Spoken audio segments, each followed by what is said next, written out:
ओम शांति। आज बाप दादा के 11 नवंबर 2021 के ईश्वरीय महावाक्य हैं।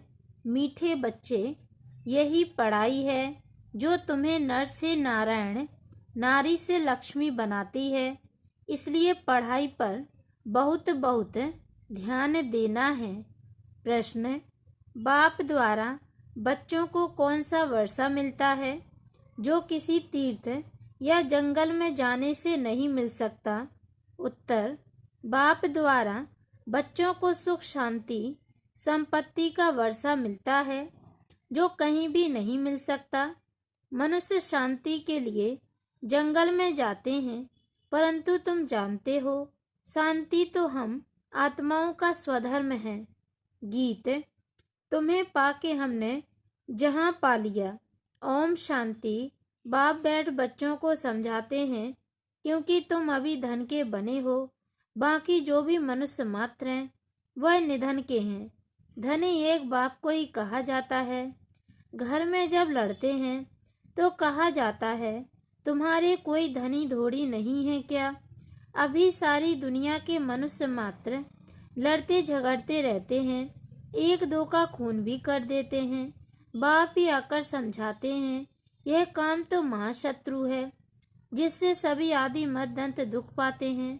तुम बच्चे जानते हो अभी हम बेहद बाप से बेहद सुख का वर्षा ले रहे हैं।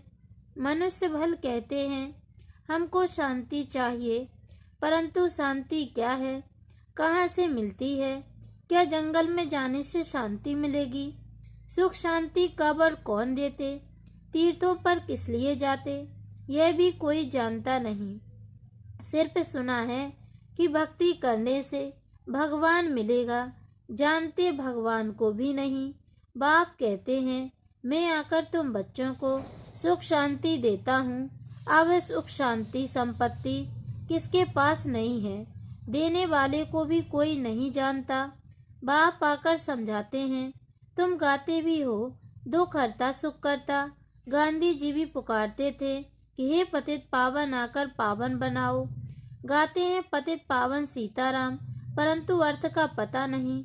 भक्ति क्यों करते, उससे क्या मिलेगा, कुछ भी जानते नहीं।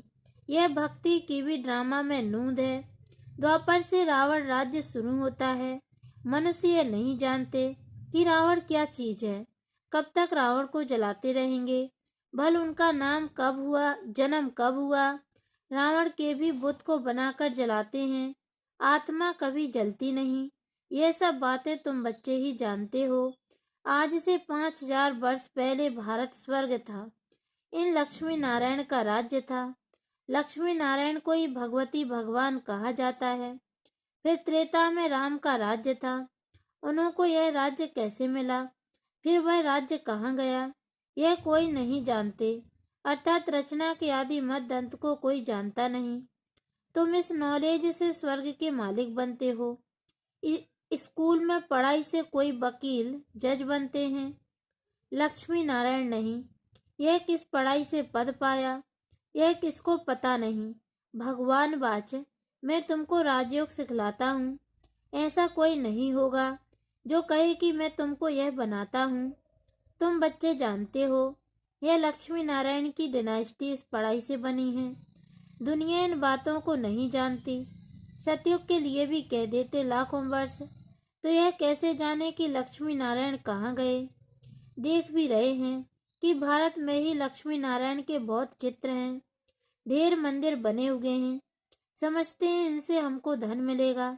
महालक्ष्मी से हम दीपमाला पर धन मांगते हैं, परंतु साथ में जरूर नारायण भी होगा।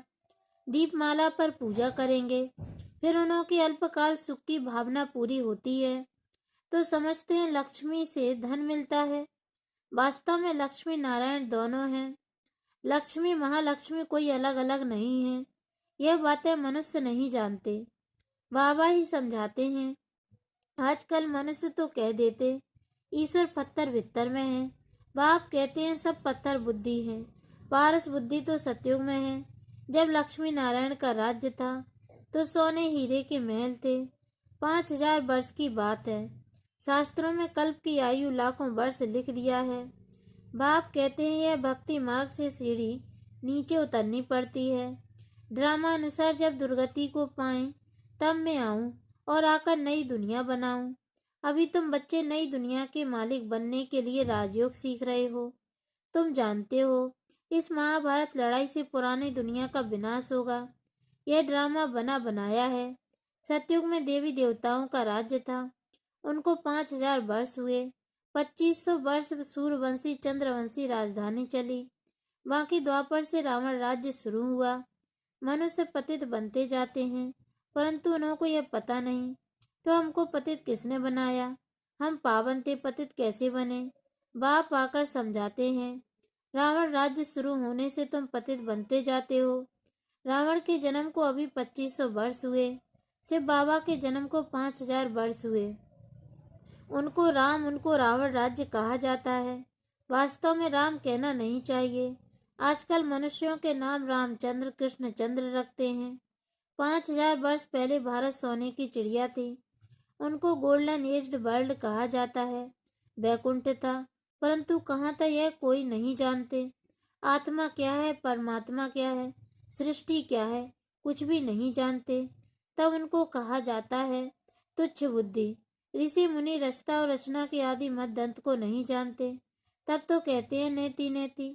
न बाप को न वर्षे को जानते हैं। बाप द्वारा जो वर्षा विश्व की राजाई मिलती है उनको भी नहीं जानते। अभी सारे सृष्टि के आदि मत दंत को तुम जानते हो तो तुम डबल आस्तिक ठहरे। लोगों को तो यह भी मालूम नहीं कि शांति किससे और कहाँ से मिलेगी। सन्यासियों के पास जाकर कहते हैं हमको शांति चाहिए। अब हमको शांति यहाँ कहाँ से आ सकती है, कर्म तो करना है ना। शांति तो मिलेगी शांति धाम में। अगर घर में एक अशांत होगा तो भी सारे घर को अशांत कर देगा। शांति मिलती है स्वीट होम में। फिर वहाँ से हम आत्माओं को बाप भेज देते हैं पाठ बजाने के लिए नई दुनिया में। बाप दोजक में थोड़े ही भेजेगा। शांति धाम से सुख धाम में जाएंगे। तुम बच्चे जानते हो यह भगवान की पाठशाला है। यह कोई सत्संग नहीं है। यहाँ भगवान बाच है बच्चों प्रति। निराकार शिव बाबा शरीर में प्रवेश कर तुम बच्चों से बात करते हैं। आत्मा भी शरीर में है ना। आत्मा को जब कर्म इंद्रियां मिलती हैं तब बोलती है, सुनती हैं। अब आत्माओं को बाप बैठ पढ़ाते हैं, परमात्मा को बुलाते हैं। हे पतित पावन, हे सदगति दाता, लिबरेटर गाइड। परंतु ये नहीं जानते कि कैसे लिबरेट कर फिर गाइड बनकर कहाँ ले जाएंगे।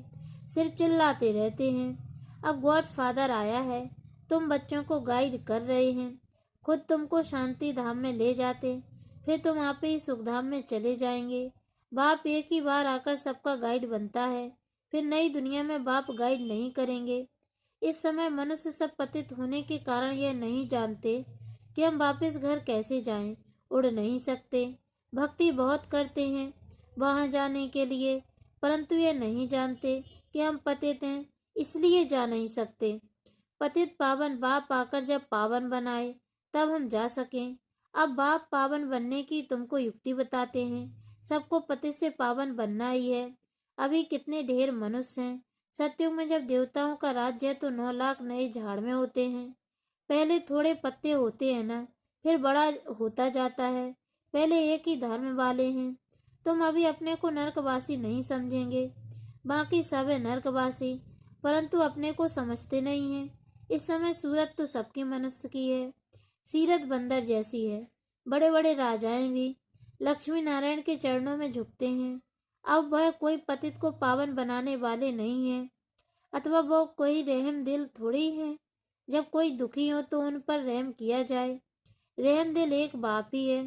बाप ही आकर पत्थर बुद्धियों को पारस बुद्धि बनाते हैं। अभी तुम देवता बन रहे हो। यह है ही नर से नारायण बनने की पाठशाला। यह राजयोग है।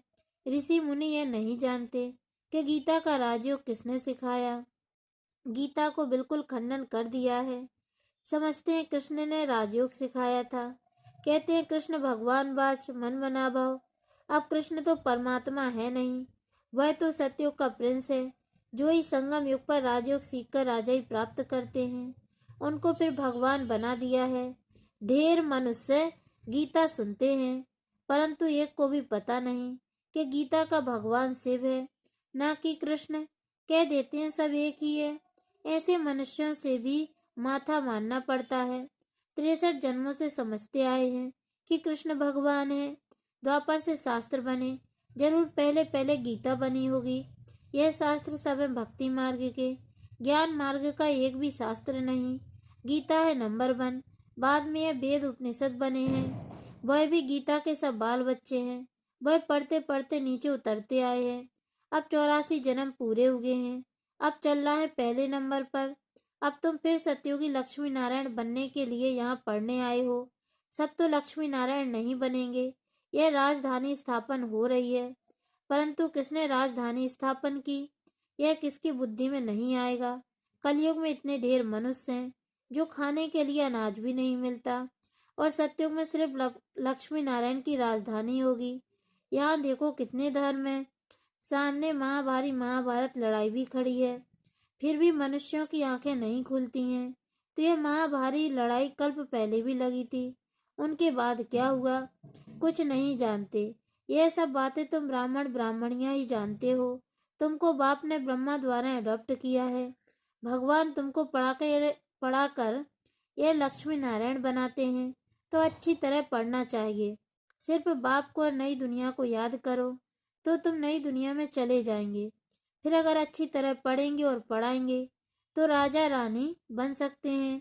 जितनी रूहानी सर्विस करेंगे तुम हो रूहानी सोशल वर्कर, बाकी सारी दुनिया है जिस्मानी सोशल वर्कर।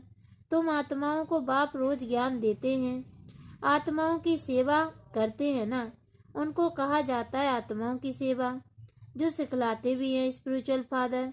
यह है मनुष्य को देवता बनाने की पाठशाला। बनेंगे भी जरूर। जब तुम पढ़कर तैयार हो जाएंगे और विनाश शुरू होगा, फिर तुम भी जाएंगे। कहते हैं ना राम गयो रावण गयो, सिर्फ थोड़े रह जाते हैं जो फिर अदली बदली होते रहते हैं। फिर तुम आएंगे स्वर्ग में। तुम्हारे लिए अब नई दुनिया स्थापन हो रही है। तुम स्वर्गवासी बनने के लिए पढ़ रहे हो। यह है नर्क। अब तुम हो संगम पर। अभी तुम ब्राह्मण ब्राह्मणियां नहीं बनेंगे तो वर्षा ले नहीं सकेंगे। वर्षा ब्राह्मणों को मिलता है जो एक बाप के सिवाय और कोई भी देहधारी को याद नहीं करते हैं। बाकी कुछ ना कुछ सुना तो प्रजा में आ जाएंगे। अच्छा, मीठे मीठे सिकी लदे बच्चों प्रति माता पिता बाप दादा का याद प्यार और गुड मॉर्निंग। रूहानी बाप की रूहानी बच्चों को नमस्ते, और हम रूहानी बच्चों की ओर से भी रूहानी माता पिता बाप दादा को याद प्यार और गुड मॉर्निंग बाबा नमस्ते। धारणा के लिए मुख्य सार है। पहली पॉइंट है रूहानी सोशल वर्कर बन पढ़ना और पढ़ाना है। बाप के साथ साथ आने वाली नई दुनिया को भी याद करना है। दूसरी पॉइंट, बाप समान रहम दिल बन सबको पारस बुद्धि बनाने की सेवा करनी है। वरदान, साधनों को यूज करते हुए साधना को अपना आधार बनाने वाले सिद्धि स्वरूप भाव। कोई भी पुरानी दुनिया के आकर्षण में दृश्य अल्पकाल के सुख के साधन यूज करते व देखते हो तो उन साधनों के वशीभूत हो जाते हो। साधनों के आधार पर साधना ऐसे है जैसे रेत के फाउंडेशन पर बिल्डिंग। इसलिए किसी भी विनाशी साधन के आधार पर अविनाशी साधना ना हो। साधन निमित्त मात्र है और साधना निर्माण का आधार है। इसलिए साधना को महत्व दो तो साधना सिद्धि को प्राप्त कराएगी। स्लोगन, किसी भी कमजोरी का अंश है तो वंश पैदा हो जाएगा और परवश बना देगा। ओम शांति। ओम शांति।